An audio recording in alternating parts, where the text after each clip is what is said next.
Hi, this is Peter Godinez, your ambassador with K80Y TV, with another version of Good Morning Port Hueneme, and it is a beautiful day here, and I have the great privilege of having a very handsome council member. He doesn't think so, but his wife actually thinks he's very handsome, and that is Tom Figg. And Tom, you've had quite a busy last few months, haven't you?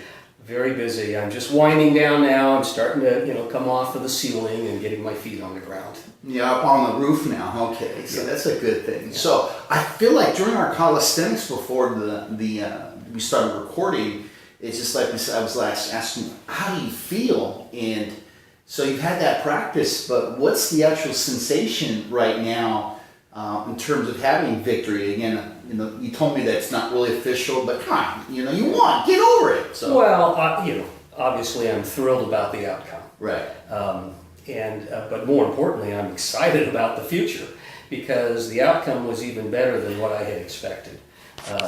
Both two neophyte political figures, myself and Jim Hensley, were successful in unseating two incumbents. We all know how difficult it is to unseat incumbents in any election, let alone Port Hueneme, which has a proud history of re-electing incumbents.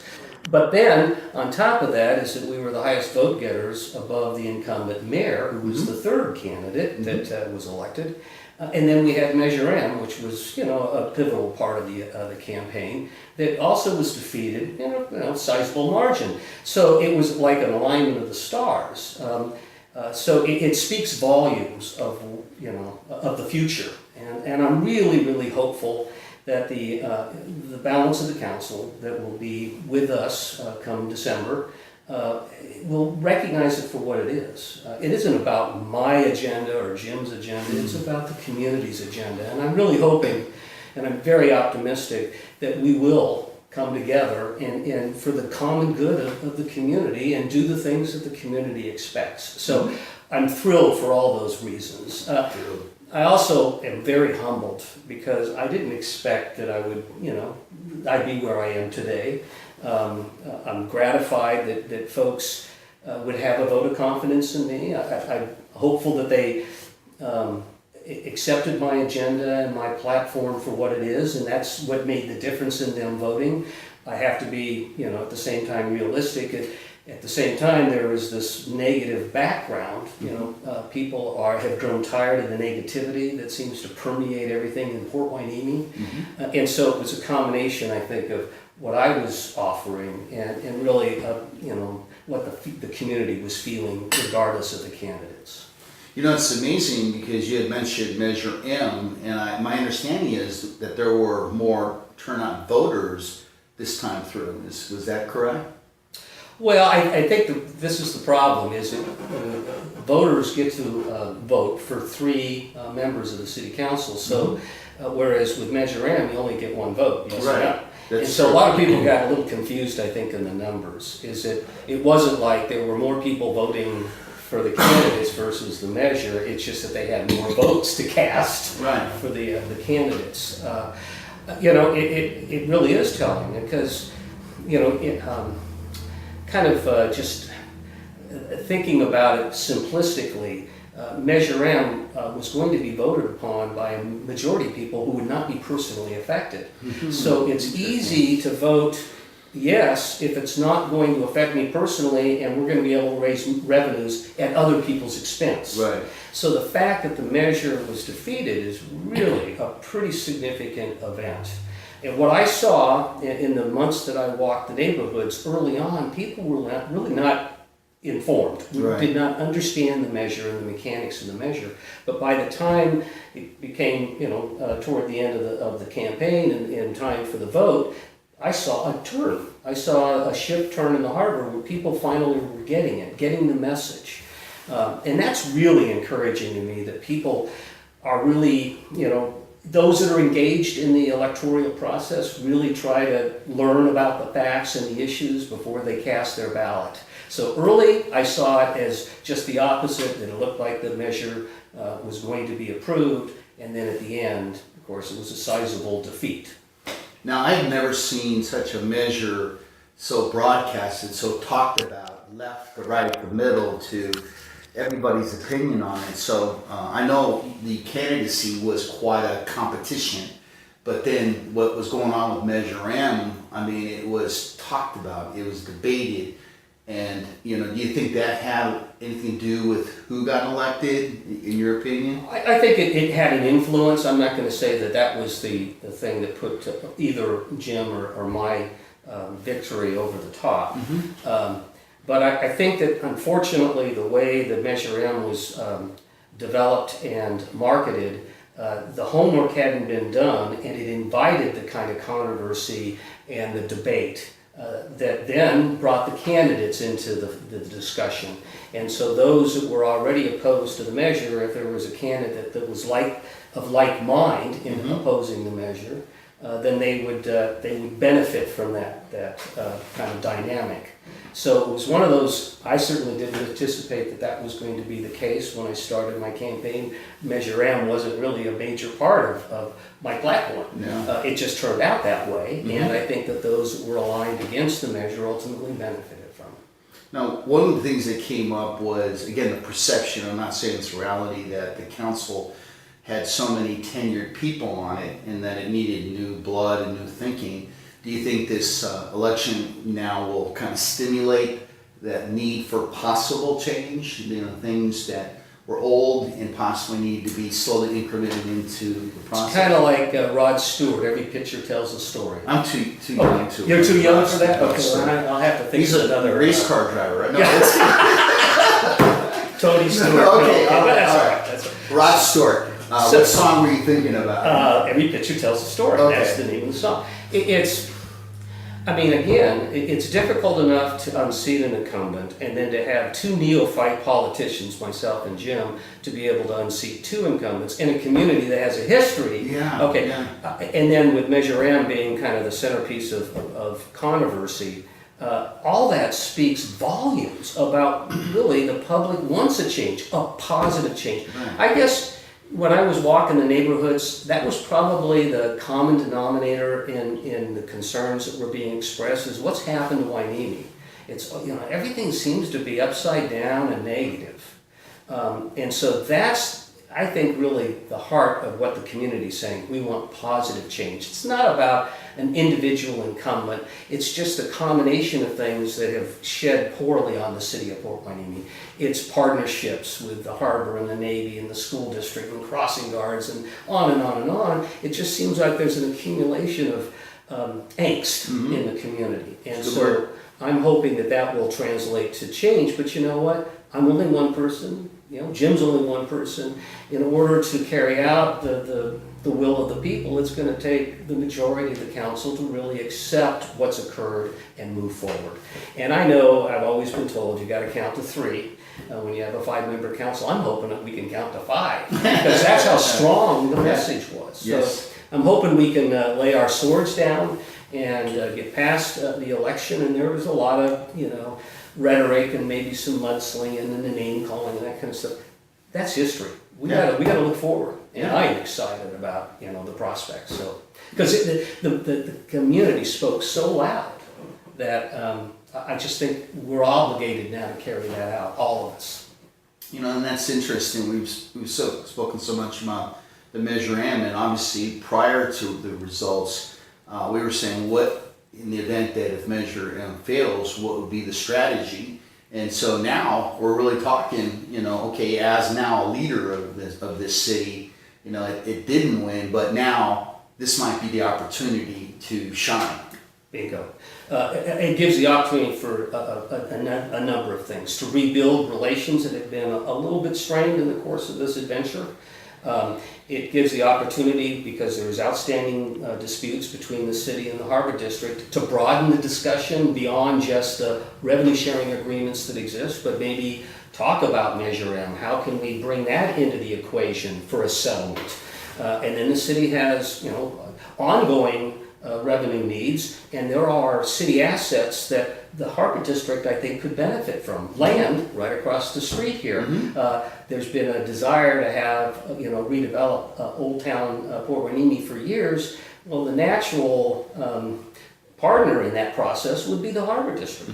So I think that you're absolutely right. Now's an opportunity to mend fences and do something that's going to benefit all of our partners. The question is, well, how best do we go about that process? And I thought about that, and I think the first thing you need to do is to set up the mechanism. Are we going to invite, a Harbor District representative, a Native representative, a business community representative, the Chamber of Commerce, and we jointly talk about what is the process? Are we going to have town forums? Are we going to have workshops? Are we going to have private discussions? What is the best way to revisit Measure M and bring it into a point where I'm a firm believer that after this election and defeat, you'd be crazy to carry forward another Measure M without the endorsement of the very parties that have been excluded from the process with Measure M.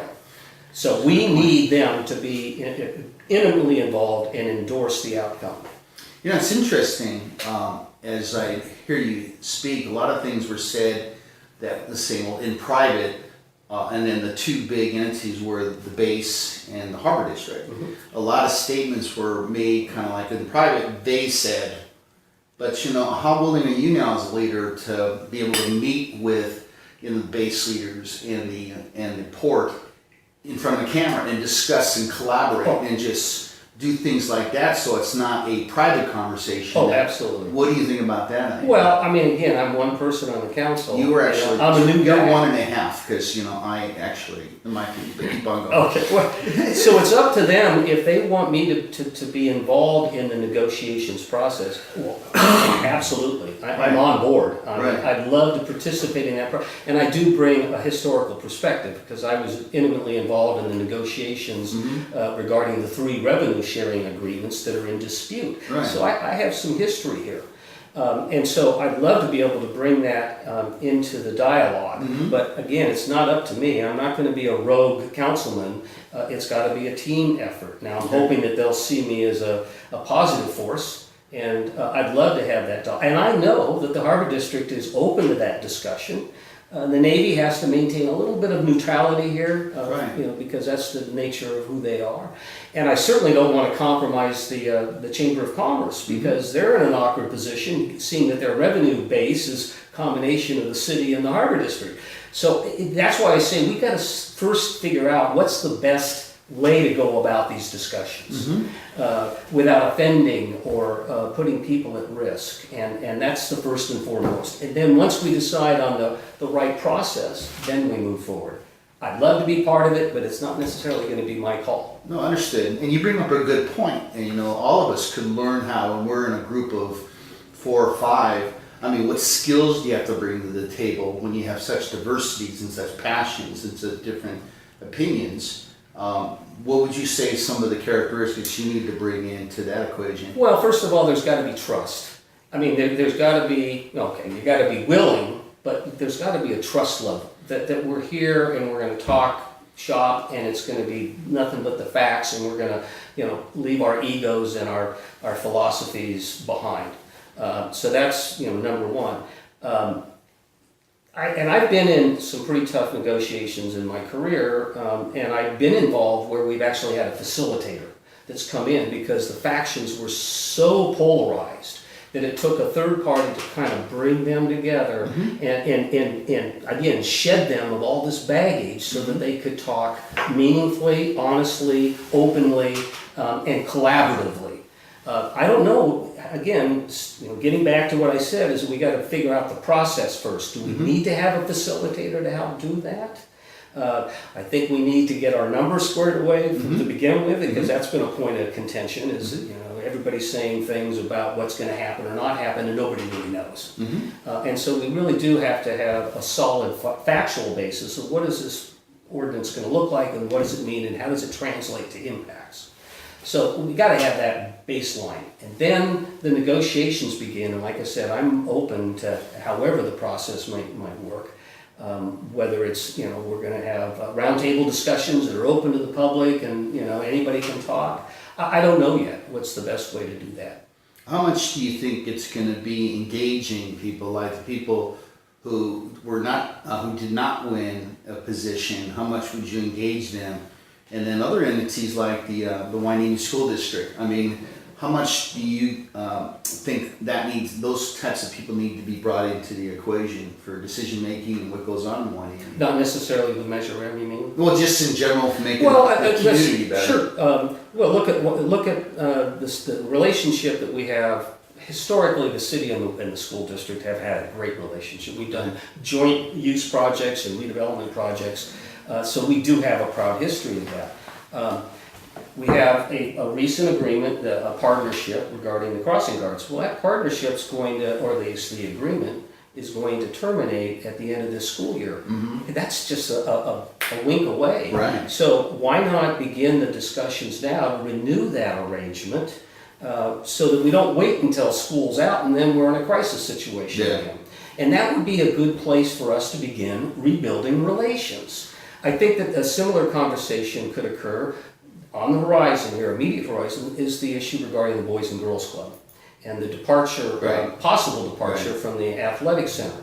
The school and the city and the Boys and Girls Club at one time had a relationship regarding after-school programs and joint use of school facilities. Is it possible that we could have that dialogue again before we make a quick decision on, are you going to stay at the athletic center or not stay at the athletic center? Mm-hmm. So those are the opportunities we have to rebuild those relationships. That's why I'm so excited about the future. There's so much. There's a lot to be excited about, actually. And one of the things I learned through this whole election is the fact that how critical the relationship is between the city council mayor and the city manager, in this case, Cynthia Haas. Mm-hmm. I didn't realize the fact that the relationship, I knew there was one, but the actual effect of everybody in the city government all depends on the city manager. And so it's like your relationship to Ms. Haas is really critical. Can you comment on that? Oh, sure, but technically, the council is her boss. Okay. And it's not me personally. You're one-fifth. It's the council. Okay, I understand. Okay. And that's why I say, in order for us to move forward in a positive way, we all got to be on the same page. Exactly. And then it's up to Cynthia. I mean, she's under the direction of the city council to carry out the will of the city council. Mm-hmm. Okay. One of the things that I would like to see, and you talked about, how do you go about these dialogues? Well, one of the things, again, a common denominator in my outreach was this whole idea of transparency and openness. And I'd love to be able to see the city council chambers opened up so that meetings would be broadcast. So people that don't have the opportunity to come to the city council meetings can see it in action. And I think it forces then more dialogue. And that's something that we need political discourse. We need people to get engaged in the process and express their opinions. And when you don't have that kind of media, councils and political bodies have a tendency to be dismissive because they don't have to answer the questions. Right. But if they're under the scrutiny of a camera, it really forces them to say, you have an obligation to respond to that citizen that's made a comment. Right. And so I would certainly encourage that we open our council chambers up so people have more access to the process. It's a big time, meaning that an individual can't say, I didn't say that. Well, what do you mean? You said it on live stream camera.